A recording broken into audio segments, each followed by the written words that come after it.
Magical Journey to the Source of Love. Chapter 1. The Scary Prophecy, the Fiery Bird. It was New Year's Eve. It was a beautiful magic night during which miracles occur, and the most cherished of wishes can come true.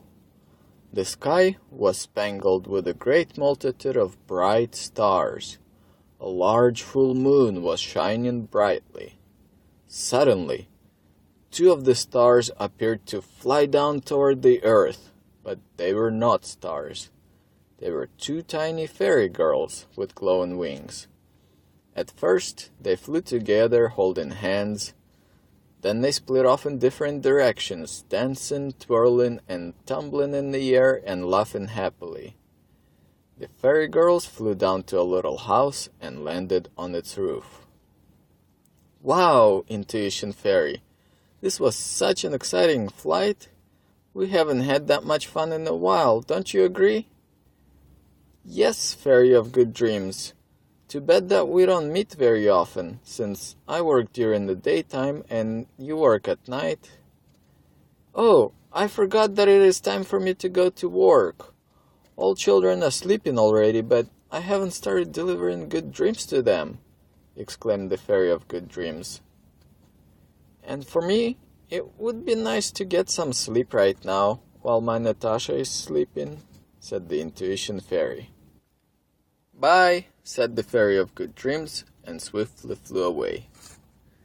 The Intuition Fairy flew into and down the chimney and through the fireplace. She came out in the spacious living room.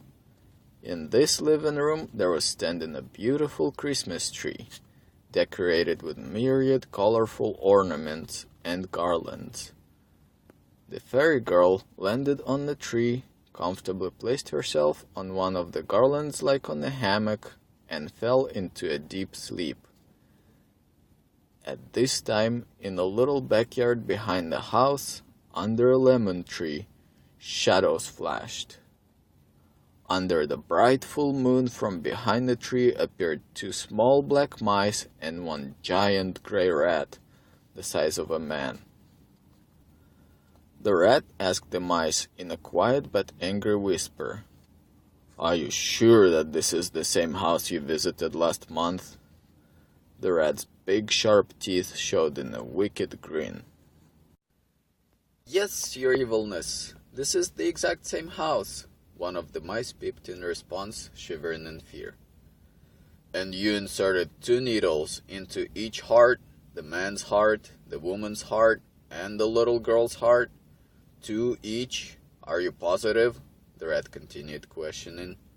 "Yes, your evilness, chief of the warrior rats," the second mouse replied, while nervously wiggling his tail. 2 needles into each one of the hearts." "What were the results?" "It worked great on the man and the woman. Now they almost always get angry and argue. It looks like they're going to divorce soon. But it did not seem to work on the girl at all. She remained just as kind as she was before," the first mouse replied in a fearful, unsteady voice. "This is terrible. This is just terrible," the rat spat out. "This means that all of it is true. This means that the neutral philosopher was right." "May I ask, your evilness, what was the neutral philosopher right about?" the second mouse, who was much braver than the first mouse, asked. "He predicted to our king that here in California, in Los Angeles, lives a girl who can destroy our kingdom of evil. That is what his philosophical stone of wisdom told him. His stone also told him the address, and this is the house, and this is the girl," the rat explained. "This girl can destroy our kingdom of evil?" the second mouse exclaimed in amazement. "But how can she? She is only 10 years old. She is still a child, and she is so fragile." "I don't know how, and the stone didn't say anything about it. That philosophical stone is always so unclear," the rat replied, falling deep into thought. "But no matter what, it always tells the truth, and everything that it predicts eventually comes true." No, I will never believe in that, the second mouse objected confidently. How could a 10-year-old girl destroy the kingdom of evil? And how would she even get there? Our kingdom exists in another realm. We can get to them by going through the magic corridor, but there is no way for them to get to us.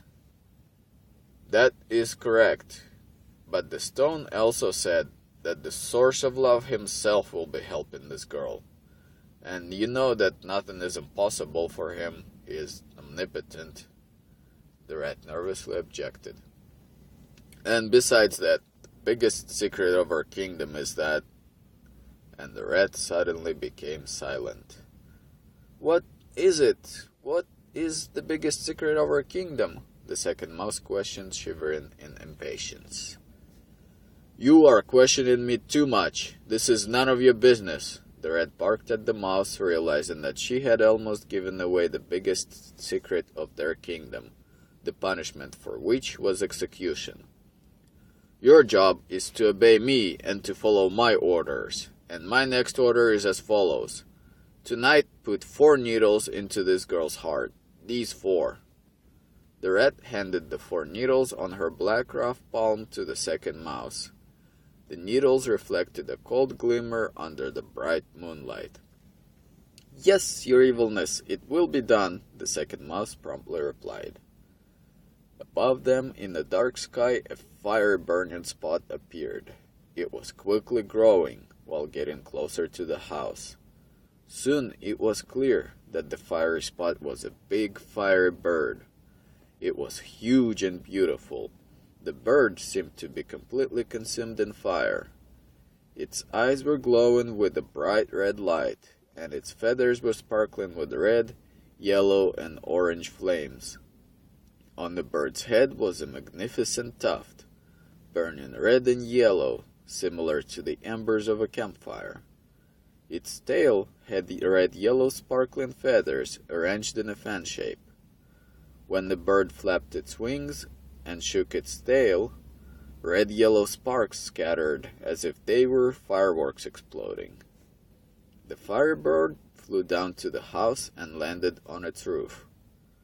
The bird was glowing brightly, well illuminating the entire garden, as well as the big gray rat with her mice helpers. Now it was the rat who was shivering from fear and crouching closer to the ground. The 2 mice completely collapsed into the grass. Their paws were nervously trembling. What is that brought you here, oh great mighty firebird? And what do you want us to do for you? The rat stuttered, shivering. The firebird slowly turned its head to look at the rat and mice, scornfully smirked at them, and replied, Calm down. I do not need anything from you. Surprisingly, the bird's voice was pleasant and soothing. I just came here from the 66th realm because the purples asked me to measure the power of love of the girl who lives in this house. And you, leave me alone, and please, do not bother me. You do your job, and I will do mine. The bird raised its left wing. From under the wing, a great multitude of sparks shot out, and a bright flash followed the sparks. In front of the bird, in mid-air, appeared an image of the sleeping girl surrounded by a large sphere which was glowing with a pleasant golden color. Oh, wow! The firebird exclaimed. I have never seen anyone who had such a powerful charge of love energy before. Or actually I have. Your Prince Thomas, the heir of the kingdom of evil, haha. The bird began laughing mockingly. Too bad for your king. How is he going to pass on the kingdom to such a kind heir? The firebird shook its head, throwing clusters of sparks in the air, and then added, However, why should I care? The bird raised its wing one more time, throwing clusters of sparks, and a bright flash followed again. In the air appeared an image of the girl's sleeping parents. Around their hearts there were glowing two small, barely noticeable golden spheres. The bird raised its right wing and pulled the images under its feathers. "Oh, mighty and powerful fire bird!" exclaimed the rat, still nervously shivering. "We are here because of that girl too. We must put the needles in her heart so we can make her evil." "Ha ha ha!" the bird laughed again. "This girl has such powerful charge of love energy, and you want to make her evil with needles? And who ordered you to do that? Your stupid king? Ha ha ha!" The bird continued laughing. "But then again, why should I care? Your business is none of mine. I am just doing a favor for the purples. I am the only one who can do this job, and the purples promised me a great reward for this. But now my job is done, so goodbye."